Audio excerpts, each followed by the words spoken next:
রেস্তোরাঁর মালিকানা নিয়ে মামলায় জড়িয়েছেন চিত্রনায়িকা ইয়াসমিন হক ববি ও ব্যবসায়ী আমানুল্লাহ আমান।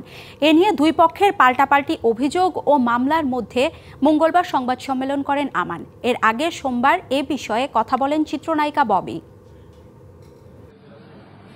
গুলশান ২ নম্বরে ওয়াইএন সেন্টারে ভুবন নামের একটি রেস্তোরাঁ চালাতেন ব্যবসায়ী আমানুল্লাহ আমান।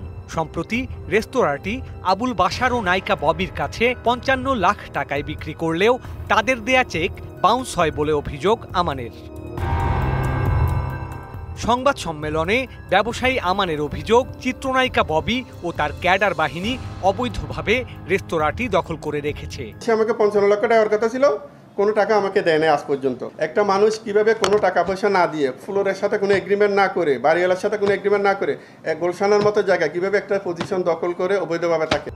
এর আগে গত ২৩শে জুন ববি ও তার সহযোগী মির্জা আবুল বাশারের নামে মারপিট, চুরি ও ভয়ভীতি প্রদর্শনের অভিযোগ এনে মামলা করেন ওয়াইএন সেন্টারের এজিএম মুহাম্মদ সাকিব উদ্দোজা।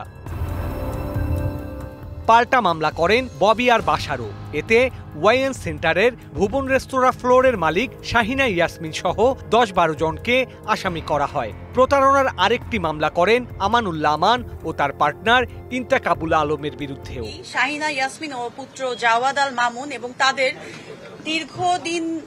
নগদের কাছে সব গ্রাহকই প্রিয়, তাই তো সারা দেশে ক্যাশ আউট চার্জ সবচেয়ে কম। পালিত সন্ত্রাসীদের হাতে প্রতারণা, লুটপাট মামলা নিয়ে হয়রানি ও আর্থিক ক্ষতির মুখে পড়ে আপনাদের শরণাপন্ন হয়েছে। গিয়াসউদ্দিন আল মামুনের ব্যবসা প্রতিষ্ঠান ওয়ান গ্রুপ থেকে বারবার সন্ত্রাসী ও লাঠিয়াল বাহিনী নিয়ে রেস্টুরেন্টে এসে ভয়ভীতি দেখাতে থাকে। গুলশানের মতো জায়গায় এমন সন্ত্রাসী কর্মকাণ্ড করছে দেখে আমি একটু ভীত হয়ে যাই। এত কিছুর পরও রেস্তোরাঁটির নাম পাল্টে ববস্টার ডাইনিং নামে কার্যক্রম চালিয়ে যাচ্ছেন চিত্রনায়িকা ববি।